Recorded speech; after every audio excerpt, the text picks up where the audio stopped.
بە ئارمانجا پێشوازیە هەشتی ئادارێ ڕۆژا ژنان ئا جیهانی لە سارانسەری هەرێمە باکوور و ڕۆژهەڵاتی سووریایê چالاکiyên cihênreng tên li dar xistin. Weqfajina Azad a bajarê Kobanê ji bo pêşwaziya heştê adarê destpiçêkirina kofî û dirûtina cilûbergên jinan ên Kurdî kiriye. Endama Weqfajina Azad a bajarê Kobanê İlham Ehmed heştê adarê li tevahî jinên cîhanê pîroz kir û anî ziman ku tevî hemû astangî û zehmetiyan ew pêşwaziyê li heştê adarê dikin.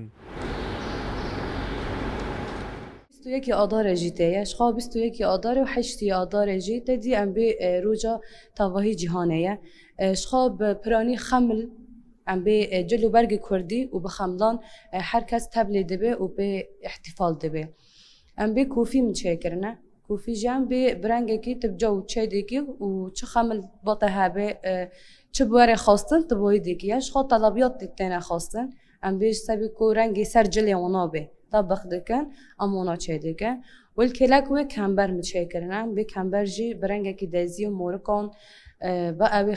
دزی تی چکرن شخا و کارا ایمنه و ما خواست ام چه بکن اجبوجی تدی دم محبونه ام به دولت ترک ایرشی خال سر مدکیه رغم وی هاوجی ما کاری خانه سکنه بناوی وقف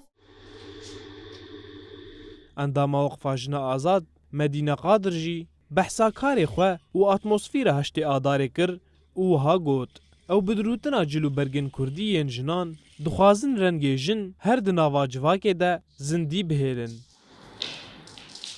هشت آذار نزدیکمای عید نیوزل پیش میاد ملت گیتینه جلال ودار که هم دوریم جلی ما فلکرونه شروالن خفتانن یعنی که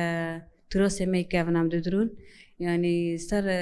ایرشی که دولتی ترک سر مدکه و تهدیدی کل مدکه دستم کاری خواب بردوان دکم یعنی عمنا تداری نساکینم ها عمل ودار که از دورن خود کم یعنی دورنش مرات از کم به هشت آذار نزدیکمای ملت دینه از شروالن خفتانن Di 16 Kanûna sala 1977 de encama kes û berxwedana jinan netewên yekbûyî heştê adarê weke roja jinan a cîhanî îlan kir.